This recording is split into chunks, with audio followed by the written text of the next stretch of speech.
नमस्कार. 9:30च्या बातमीपत्रात मी मंजिरी मराठे आपलं स्वागत करते. सुरुवातीला एक नजर ठळक बातम्यांवर. कोकणात येत्या महिन्याभरात 20,000 कोटी रुपयांची रस्ते विकासाची कामं सुरू होणार. नितीन गडकरी यांची घोषणा.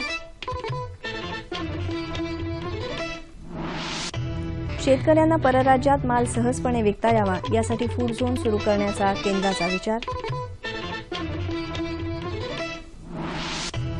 मुंबई मेट्रोच्या दरवाढीला उच्च न्यायालयाची स्थगिती.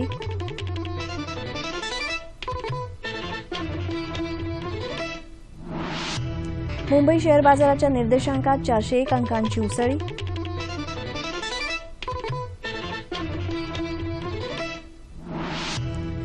दिल्लीत बीटिंग द रिट्रीट या दिमागदार आणि नेत्रदीपक सोहळ्यानं प्रजासत्ताक दिन सोहळ्याची झाली सांगता. सानिया मिर्झा आणि मार्टिना हिंगीस जोडीनं ऑस्ट्रेलियन ओपन टेनिस स्पर्धेच्या महिला दुहेरीचं पटकावलं अजिंक्यपद. आणि मेलबर्न इथं झालेल्या 20 षटकांच्या 2 वेगवेगळ्या क्रिकेट सामन्यात भारतीय महिला आणि पुरुष संघाची ऑस्ट्रेलियावर मात. आता सविस्तर वृत्त. कोकणात येत्या महिनाभरात 20,000 कोटी रुपयांची रस्ते विकासाची कामं सुरू होतील अशी घोषणा केंद्रीय वाहतूक मंत्री नितीन गडकरी यांनी केली. मुंबई गोवा महामार्गाच्या चौपदरीकरणाचं भूमिपूजन आज रत्नागिरीत निवळी इथं गडकरी यांच्या हस्ते झालं. त्यावेळी ते बोलत होते. महाराष्ट्रातल्या रस्ते विकासासाठी येत्या 5 वर्षात 2 लाख कोटी रुपये देणार असल्याची घोषणा त्यांनी केली. रत्नागिरी जिल्ह्यात जयगड इथं नवं सागरी अध्ययन विद्यापीठ सुरू केलं जाणार असून त्यासाठी जागा आणि 50 कोटी रुपये निधीची तरतूद करण्यात आली आहे अशी घोषणाही गडकरी यांनी केली. कोकणातून जाणारे सागरी महामार्ग राष्ट्रीय महामार्ग म्हणून जाहीर केले जातील असंही ते म्हणाले. महाराष्ट्रातील रस्ते आणि पर्यटन विकासासाठी प्रयत्न करू. तसंच रस्ते विकास निधीतला 1% निधी वृक्षारोपण आणि दुरुस्तीसाठी वापरला जाईल असंही गडकरी यांनी सांगितलं. मुख्यमंत्री देवेंद्र फडणवीसही या कार्यक्रमाला उपस्थित होते. पर्यावरणाचं संतुलन राखून कोकणात बंदर आणि पर्यटन विकास करणार अशी ग्वाही मुख्यमंत्र्यांनी यावेळी दिली. कोकणाचं पर्यटन आणि पर्यावरण विकासासाठी राज्य सरकार लवकरच धोरण जाहीर करेल असंही मुख्यमंत्री म्हणाले. कोकणात 5,000 हेक्टर क्षेत्रावर नवं जंगल निर्माण करून नवे प्रकल्पही सुरू केले जातील असं त्यांनी सांगितलं. या कार्यक्रमाला केंद्रीय अवजड उद्योग मंत्री अनंत गीते आणि माजी उद्योगमंत्री नारायण राणे उपस्थित होते.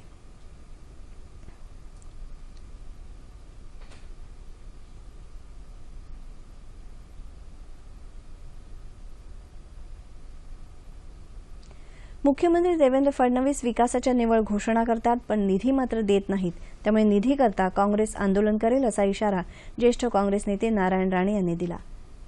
ते आज एका पत्रकार परिषदेत बोलत होते. पंतप्रधान नरेंद्र मोदी यांनी अनेक प्रकल्प गुजरातला नेले. त्यांना मुंबईचं महत्त्व कमी करायचं आहे असं सांगून राणे म्हणाले की शिवसेनेनं मुंबईची वाट लावली त्यामुळे मुंबईचा विकास रखडला.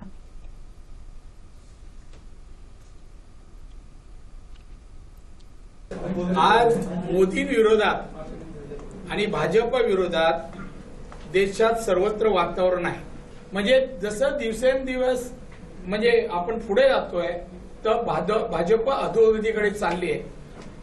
गतीने सत्तेपर्यंत पोहोचले त्याच गतीने आता खाली येत आहेत आणि याला कारण मोदींचा मनमानी कारभार, जातीवादी कारभार, असहिष्णुता त्यांची जी आहे त्यामुळे लोक नाराज होत आहेत.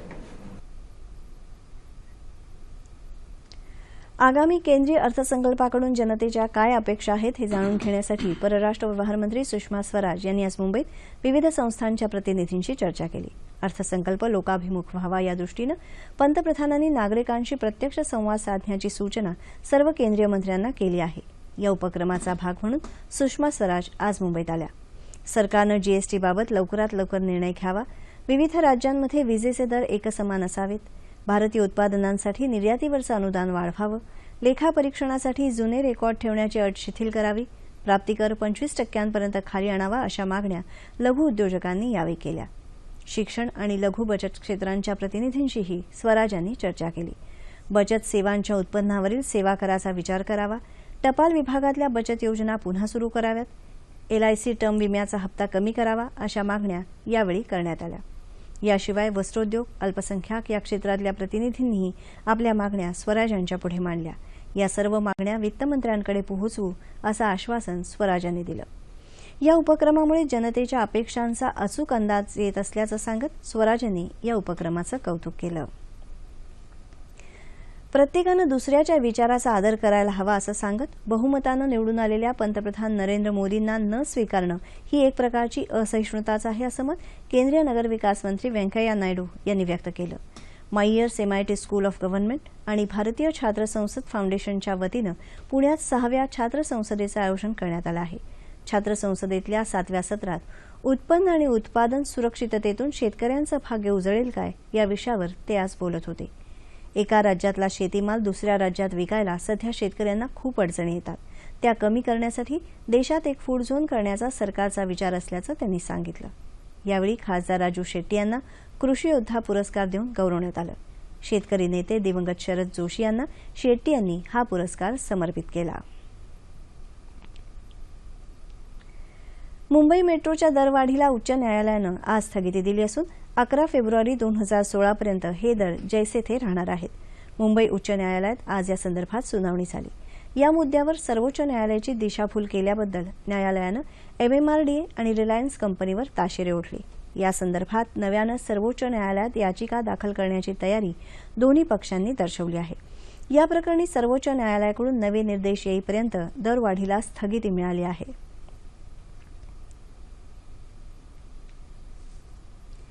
जिल्हाधिकाऱ्यांच्या कामाचं बदलतं स्वरूप पाहता त्यांना वाढीव अधिकार दिले तर ते अधिक चांगलं काम करतील. म्हणूनच जिल्हा पातळीवर सगळ्या विभागांचे प्रमुख म्हणून त्यांना अधिकार दिले जातील असं मुख्यमंत्री देवेंद्र फडणवीस यांनी आज पुण्यात सांगितलं. पुण्यात यशोदामध्ये कालपासून सुरू असलेल्या महसूल परिषदेच्या समारोप समारंभात ते बोलत होते. कोकण विभागानं तयार केलेल्या ई-गव्हर्नन्सच्या संकेतस्थळाचं उद्घाटन सांगलीचे जिल्हाधिकारी शेखर गायकवाड यांच्या हस्ते तर अॅडव्होकेट शिरीष हिरे यांनी लिहिलेल्या लँड इश्यूज इन इंडिया या पुस्तकाचं प्रकाशन मुख्यमंत्र्यांच्या हस्ते करण्यात आलं. राज्य सरकारनं गेल्या वर्षभरात घेतलेल्या चांगल्या निर्णयांची योग्य प्रसिद्धी झाली पाहिजे असं महसूल मंत्री एकनाथ खडसे यांनी यावेळी सांगितलं.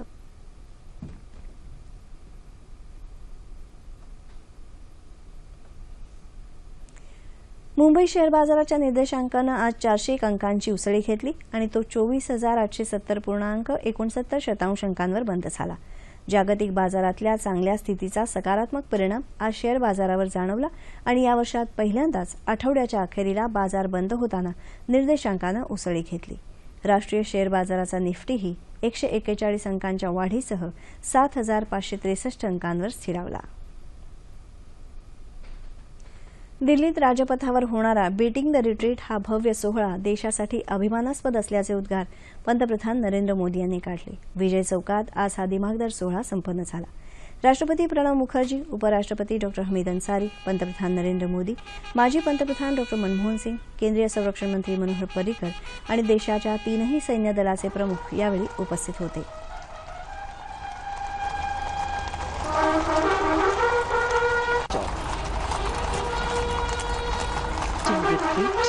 was first held in 1950.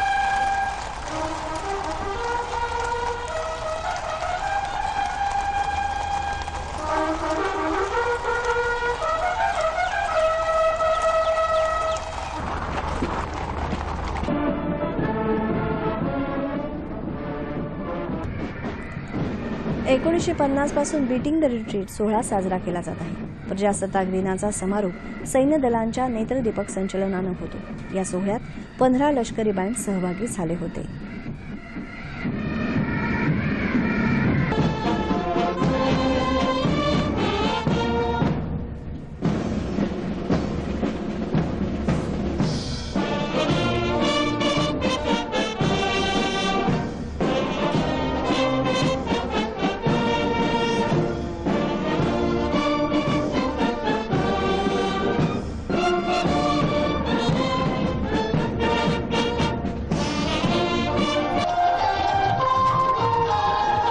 यंदा प्रथमच या संचलनात राज्य पोलीस आणि केंद्रीय सशस्त्र पोलीस दलाच्या बँड्सनी भाग घेतला.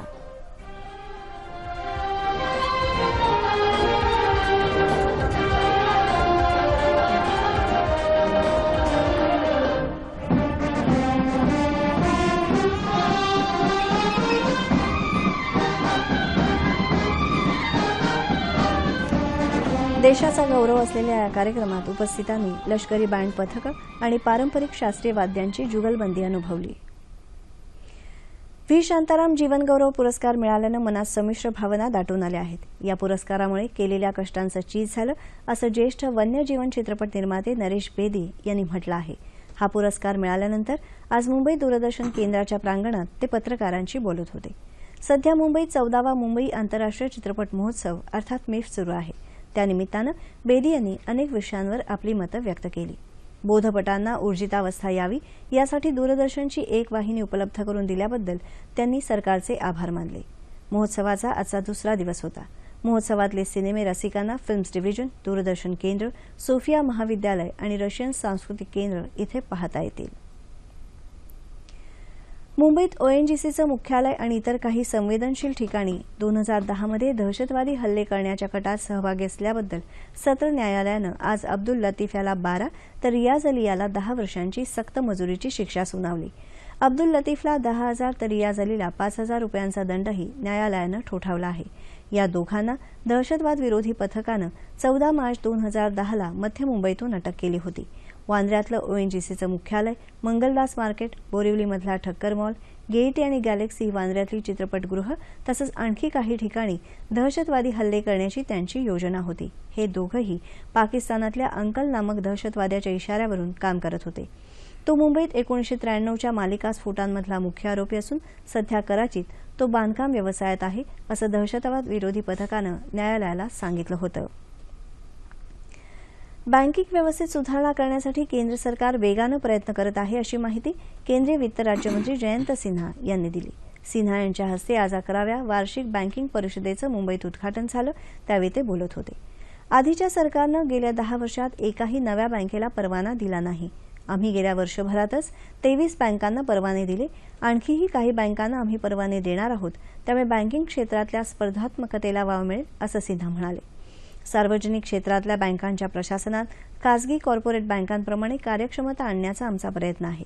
आयडीबीआय बँकेचा लवकरच कायापालट करू, असं सिन्हा यांनी सांगितलं. जगातल्या कायद्यांचा अभ्यास करून सर्वोत्तम दिवाळखोरी विधेयक आणलं जाईल, ज्यामुळे कररचनेत स्थैर्य येऊ शकेल, असं सिन्हा यावेळी म्हणाले.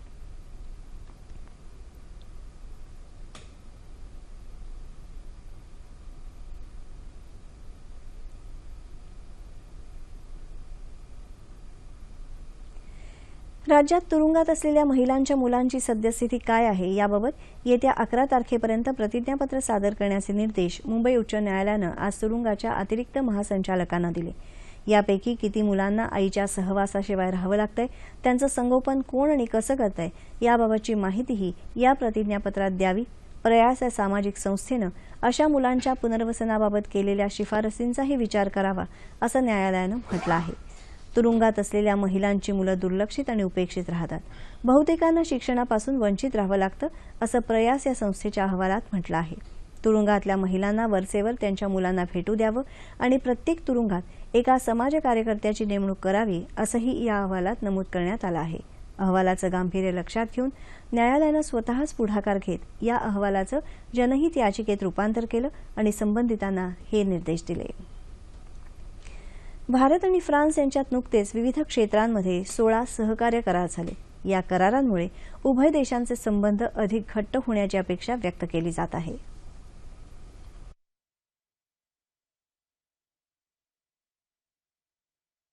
फ्रान्सचे अध्यक्ष फ्रान्सवा ओलांद प्रजासत्ताक दिनानिमित्त भारत भेटीवर आलेले असताना उभय देशांमध्ये विविध क्षेत्रात 16 सहकार्य करार झाले. फ्रान्सकडून 36 राफेल लढाऊ विमानं खरेदी करण्याच्या कराराची औपचारिकताही सोमवारी पूर्ण झाली. फ्रान्सशी भारताचे संबंध आधीपासूनच मैत्रीपूर्ण आहेत. फ्रान्स अणुऊर्जेच्या बाबतीत जगातल्या निवडक स्वयंपूर्ण देशांपैकी एक. जैतापूर अणुप्रकल्प फ्रान्सच्याच सहकार्यातून उभा राहतोय. भारत हा मोठ्या प्रमाणावर संरक्षण सामग्री आयात करणारा देश आहे. रशिया पाठोपाठ शस्त्रास्त्र आयात करण्यासाठी भारताला फ्रान्सकडून मदत होण्याची शक्यता आहे. याशिवाय युरोपीय महासंघाचा पाठिंबा मिळवण्यासाठीही भारताला फ्रान्सचं सहकार्य मिळू शकतं.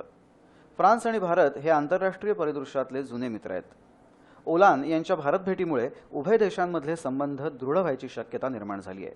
तसं झालं तर ते दोघांच्याही हिताचं ठरेल.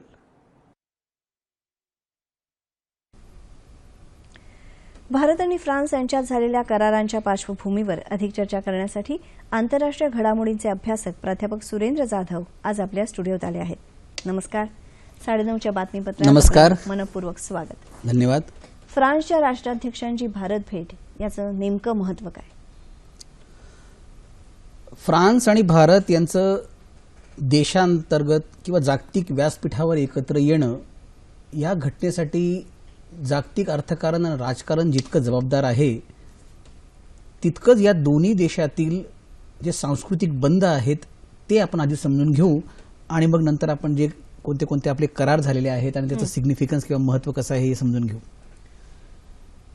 भारत आणि फ्रान्स हे दोन्ही देशाच्या नागरिकांमध्ये एक प्रवृत्ती आहे की ते नेहमी दुसऱ्याला सांगतात की आम्हाला शिकवू नका, वी आर युनिक.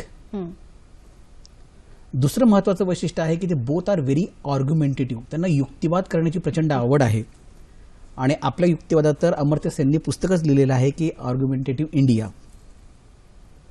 फ्रान्स आणि भारत, खास करून फ्रान्स, हा जागतिक मूल्य, स्वातंत्र्य, समता आणि बंधुत्वाचा कट्टर पुरस्कर्ता आहे आणि भारतीय राज्यघटना 1950 मध्ये लागू झाल्यानंतर आपणही त्याच मूल्यांचा स्वीकार करून आपण त्याच मार्गावर आता पुढे जात आहोत. आपलं जर हा सांस्कृतिक बंध आहे किंवा आपण जे मूल्य स्वीकारलेली आहेत ही मनोभावना आहे, या मनोभावनेचं उचित पर्याप्त असं प्रतिनिधित्व आहे ते आंतरराष्ट्रीय किंवा त्याला आपण परराष्ट्रीय धोरण असं म्हणतो त्यामध्ये पडणं अपरिहार्य आहे. आणि म्हणूनच तुम्ही बघा की शीतयुद्धाच्या काळामध्ये, खास करून दुसऱ्या महायुद्धाच्या नंतर, अमेरिकेच्या वर्चस्वाला फ्रान्स कधी जुमानला नाही. या उलट युनायटेड किंगडम मात्र त्याची भूमिका, परराष्ट्रीय धोरण हे अमेरिकेला अनुकूल कसं राहील असं झालेलं दिसतं.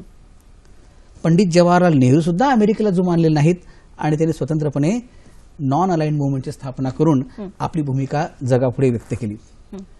आता जे फ्रान्सचे राष्ट्राध्यक्ष आपल्याकडे येऊन गेलेत आणि ज्या 14 किंवा 16 करार आपल्यामध्ये झालेले आहेत त्या करारांमध्ये मला 3-4 करार फार महत्वाचे वाटतात.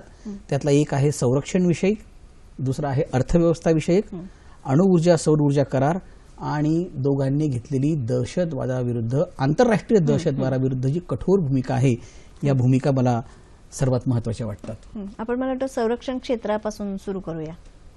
संरक्षण क्षेत्रामध्ये सर्वात मोठी डील 36 रफाल विमानं खरेदी करण्याची आहे. कोणताही देश जेव्हा विमानं किंवा फायटर जेट्स किंवा डिफेन्सचे वेगवेगळे इन्स्ट्रुमेंट्स असतील जे खरेदी करण्याचं हे मन आपलं बनवतं त्यावेळेस तो 3-4 गोष्टी विचारात घेतो. एक तर त्या तांत्रिक बाबी काय आहेत, तो देश तंत्रज्ञान हस्तांतरित करेल किंवा नाही, कारण भारत या बाबतीमध्ये खूप आग्रही असतो. त्या देशाबद्दलचा आपला पूर्वानुभव काय आहे आणि युद्धजन्य परिस्थितीमध्ये त्या शस्त्राची भूमिका काय असेल आणि सर्वात शेवटी की जो मुद्दा आता राफेलचा अडलेला आहे तो म्हणजे त्या इन्स्ट्रुमेंटची किंमत काय आहे. मग आपण ही जी डील आपण आता संरक्षण क्षेत्रामध्ये हे करत आहोत, मग आपण फ्रान्सच का निवडावा? आपण अमेरिका, जर्मनी, सोव्हिएट रशिया किंवा इतर राष्ट्र आहेत त्यांना आपण हात घातला नाही? त्याचं सर्वात महत्वाचं कारण असं आहे की आपला अनुभव असं सांगतं की जर ही रफाल विमानं आपण जर समजा अमेरिकेकडून रिप्लेस केली असती then there is a possibility की मोक्याच्या क्षणी त्यासाठी लागणारं जे तंत्रज्ञान आहे ते अमेरिकेने नाकारलं असतं आणि आपण त्यांचं काहीच करू शकलो नसतो. हीच भूमिका ब्रिटनची पण आहे. जेव्हा त्यांची सी हॅरियर्स आपण कारगिल युद्धाच्या वेळेस वापरलीत त्यावेळेस आपल्याला काही तंत्रज्ञान आणि काही सुटे भाग हवे होते आणि त्यावेळेस त्यांनी ते पुरवण्यास नकार दिला. जर्मनीच्या बाबतीत तर आणखी वाईट परिस्थिती आहे की जर्मनीशी करार करून जर आपण त्यांच्याकडून शस्त्र खरेदी केलीत तर त्यांच्याकडे कायदा आहे की युद्धजन्य परिस्थितीमध्ये तुम्हाला याचे सुटे भाग देता येणार नाहीत. मग अशा, आणि रशियाकडून आपण घेऊ शकत नाही कारण रशियाने या प्रकारची जेट फायटर्स अलीकडेच पाकिस्तानला दिलेली आहेत आणि म्हणून आपल्याकडे एकच पर्याय उरतो की फ्रान्सकडे जाणं आणि फ्रान्सकडून आपण अशा डील यापूर्वी करत आलेलो आहोत. त्या मिग 2000 असेल, जॅग्वार असेल किंवा त्याच्या आधीचं आपण जे एक हेलिकॉप्टर बनवलं होतं त्याचं अँक्विलिया असं काहीतरी त्याचं नाव होतं, त्याचं हिंदुस्थान एरोनॉटिक्सने मला वाटतं चेतक नावाचं रूपांतर करून आपण त्याला रिबिल्ड केलेलं आहे. तर या क्षणाला आपल्याला असं जाणवतं की हे जेट फायटर जर आपण खरेदी केलेत तर आपल्याला फ्रान्स डिस्क्रिमिनेट करू शकत नाही. काही तांत्रिक गोष्टींना सौदा अडलेला आहे की याची किंमत आपल्याला घासाघीस करून किती कमी करता येईल. आणि भारत ज्या गोष्टीमध्ये अतिशय आग्रही असतो ते म्हणजे की whether they are providing us technological know how ते सर्वात महत्वाचं आहे. ते टप्प्याटप्प्याने आपल्याला टेक्नॉलॉजीचं हस्तांतरण करतील किंवा नाही. आणि भारतात परदेशी गुंतवणूकदार जेव्हा येतो तेव्हा भारताची अशी अट आहे की $300 मिलियन तुमचा व्यवहार झाला की त्यात 30% रक्कम तुम्हाला भारतामध्ये पुनर्गुंतवणूक करावी लागते. आणि एवढ्या आपण अडचणी जर थोडंसं मला मला निघाल्या वाटतं दहशतवादाच्या मुद्द्याकडे जाऊ. अणु ऊर्जामध्ये ते आपल्याला सहकार्य त्यांचं आहेच. आपण थोडंसं दहशतवादाच्या मुद्द्याकडे जाऊया. दहशतवाद हा या जगातला सर्वात मोठा प्रॉब्लेम आहे. याचं डिझाईन जर तुम्ही समजून घेतलं तर तुम्हाला कळतं की त्याचे येणारे जे रिपरकशन्स आहेत ते भारतावर पर्यायाने म्हणजे पाकिस्तान, भारत, बांगलादेश याच्यावर. खिलाफतची जी मूळची संकल्पना आहे जी अतिरेक्यांकडून सांगितली जाते त्याच्यामध्ये एक संकल्पना आहे, ते एक भूप्रदेशाचा आपल्याला आढावा देऊन सांगतात की पुढे येऊन आम्हाला खुरासान जिंकायचा आहे. तर हा खुरासान प्रदेश नेमका काय आहे? तर हा खुरासान प्रदेश म्हणजे आजचा तुमचा अफगाणिस्तान, पाकिस्तान, भारत, बांगलादेश, म्यानमारचा काही भाग आणि इंडोनेशियाचा काही भाग असा म्हणून तो जो नकाशा आहे इसिसच्या याच्यावर जर तुम्ही पाहिला असेल तर हा खुरासान प्रदेश आहे. म्हणजे जोपर्यंत आम्हाला खिलाफत स्थापन करत नाही, खिलाफत स्थापन करण्यासाठी हे प्रदेश जिंकून घेणं हे पूर्व अट आहे. म्हणून आज जे इसिसचा लढा जो सिरियामध्ये आहे, इराकमध्ये चालू आहे, लेबननमध्ये चालू आहे, टर्किश बरोबर चालू आहे, असं एकदम याचं लोण आज ना उद्या हे भारतावर येणार, भारत आणि पाकिस्तान यांच्यावर येणार म्हणजे येणार. मग आधीच ओळखून पंतप्रधान मोदींनी जागतिक व्यासपीठावर मग ते G20 असेल, ती ब्रिक्सची शिखर परिषद असेल किंवा सार्कचा परिषद असेल किंवा पंतप्रधान अनेक देशांना व्हिजिट करतात त्या ठिकाणी त्यांनी आग्रहाने सांगितलेलं आहे की दहशतवाद हा 1 नंबरचा शत्रू आहे. आणि फ्रान्सने आणि भारताने पुढे येणं हे याच्यासाठी महत्वाचं आहे की फ्रान्स आणि भारत हे दोघंही दहशतवादाला बळी ठरलेले आहेत. जेव्हा नोव्हेंबर 2015 मध्ये फ्रान्सवर अटॅक झाला आणि 130 माणसं त्या ठिकाणी मृत्युमुखी पडलीत, त्याच वेळेस पंतप्रधान सांगतात की मी त्याच वेळेस निर्णय घेतला होता की याचा कठोरपणे आपल्याला धिक्कार करायचा आहे या गोष्टीचा. आणि मी ठरवलं होतं की यावेळेस 26 जानेवारीला आमच्या प्रजासत्ताक दिनात जे कोणी पाहुणा असेल तर तो फ्रेंच पाहुणा असेल. या दूरदृष्टी आपल्याला या ठिकाणी दिसून येते. आज या निमित्ताने माहिती देण्यासाठी आपण इथे आलात. मनपूर्वक धन्यवाद. धन्यवाद. आपली विजयी घोडदौड कायम राखत सानिया मिर्झा आणि मार्टिना हिंगिस जोडीनं ऑस्ट्रेलियन ओपन टेनिस स्पर्धेच्या महिला दुहेरीचं अजिंक्यपद मिळवलं आहे. या विजयाबरोबरच या जोडीनं सलग 3रं ग्रँड स्लॅमही मिळवलं आहे. सानिया मार्टिना जोडीनं 7व्या मानांकित झेक जोडी आंद्रिया लावाकोवा आणि ल्युसी हराडोकाचा 7-6, 6-3 असा पराभव केला. या यशस्वी जोडीचा हा सलग 36वा विजय आहे. याशिवाय या स्पर्धेतल्या मिश्र दुहेरीत मात्र सानिया आणि क्रोएशियाच्या इवान डोजिन या जोडीचा पराभव झाला. या उपांत्य सामन्यात एलिना वेस्निना आणि ब्रुनो सोरेस जोडीनं सानिया डोजिन जोडीचा 7-5, 7-6 अशा सेट्समध्ये पराभव केला.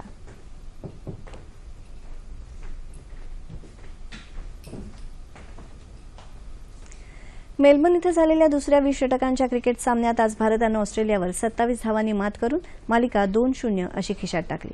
भारतानं दिलेल्या 185 धावांचं आव्हान घेऊन मैदानात उतरलेल्या ऑस्ट्रेलियन संघानं डावाची आश्वासक सुरुवात केली. सलामीला आलेल्या फिंचनं नाबाद 74 धावा केल्या. पहिल्या गड्यासाठी फिंच आणि मार्शनं 94 धावांची भागीदारी केली. मात्र त्यानंतर ऑस्ट्रेलियाचा एकही फलंदाज मोठी धावसंख्या उभारू शकला नाही. त्यामुळे 8 गड्यांच्या मोबदल्यात त्यांनी 157 धावांपर्यंतच मजल मारली. त्यापूर्वी भारतानं रोहित शर्मा 60 आणि विराट कोहलीच्या नाबाद 59 धावांच्या जोरावर 3 गड्यांच्या मोबदल्यात 184 धावा केल्या होत्या. मेलबर्न इथं झालेल्या दुसऱ्या महिला क्रिकेट T20 सामन्यात भारतीय संघानं अंतिम सामन्यात ऑस्ट्रेलियाचा पराभव करून मालिकेचं अजिंक्यपद पटकावलं. कर्णधार मिताली राजच्या नेतृत्वाखाली भारतीय महिला संघानं हा विजय मिळवला. या स्पर्धेत ऑस्ट्रेलियानं प्रथम फलंदाजी करत भारतापुढे 67 धावांचं लक्ष्य ठेवलं होतं. भारतानं 5 चेंडू शिल्लक राखत बिनबाद 69 धावा काढून विजय मिळवला. या विजयामुळे भारतानं 3 सामन्यांच्या मालिकेत 2-0 अशी आघाडी घेतली आहे.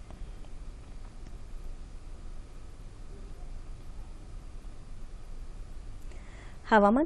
विदर्भ कोकणच्या काही भागात किमान तापमानात सरासरीच्या तुलनेत लक्षणीय घट झाली आहे. येत्या 36 तासात संपूर्ण राज्यात हवामान कोरडं राहण्याची शक्यता हवामानशास्त्र विभागानं वर्तवली आहे. राज्यात सर्वात कमी तापमान जळगाव इथं 9.4 अंश सेल्सिअस इतकं नोंदवलं गेलं आहे. तापमान 9 सेल्सिअसमध्ये. मुंबई कमाल 33, किमान 17. नागपूर 32 आणि 14. पुणे 32 आणि 11, औरंगाबाद 33 आणि 14, नाशिक 33 आणि 11, कोल्हापूर 33 आणि 18, रत्नागिरी 37 आणि 16, सोलापूर 36 आणि 17, अमरावती 32 आणि 16. ठळक बातम्या पुन्हा एकदा. कोकणात येत्या महिन्याभरात 20,000 कोटी रुपयांची रस्ते विकासाची कामं सुरू होणार, नितीन गडकरी यांची घोषणा. शेतकऱ्यांना परराज्यात माल सहजपणे विकता यावा यासाठी फूड झोन सुरू करण्याचा केंद्राचा विचार. मुंबई मेट्रोच्या दरवाढीला उच्च न्यायालयाची स्थगिती.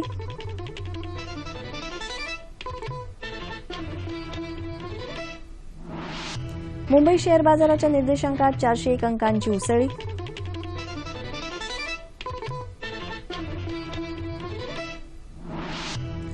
दिल्लीत बीटिंग द रिट्रीट या दिमागदार आणि नेत्रदीपक सोहळ्यानं प्रजासत्ताक दिन सोहळ्याची झाली सांगता. सानिया मिर्झा आणि मार्टिना हिंगीज जोडीनं ऑस्ट्रेलियन ओपन टेनिस स्पर्धेच्या महिला दुहेरीचं पटकावलं अजिंक्यपद. आणि मेलबर्न इथं झालेल्या 20 षटकांच्या 2 वेगवेगळ्या क्रिकेट सामन्यात भारतीय महिला आणि पुरुष संघाची ऑस्ट्रेलियावर मात. याबरोबरच हे बातमीपत्र संपलं. पुन्हा भेटूया उद्या सकाळी 8:30 वाजता आपल्या सह्याद्री वाहिनीवर. नमस्कार.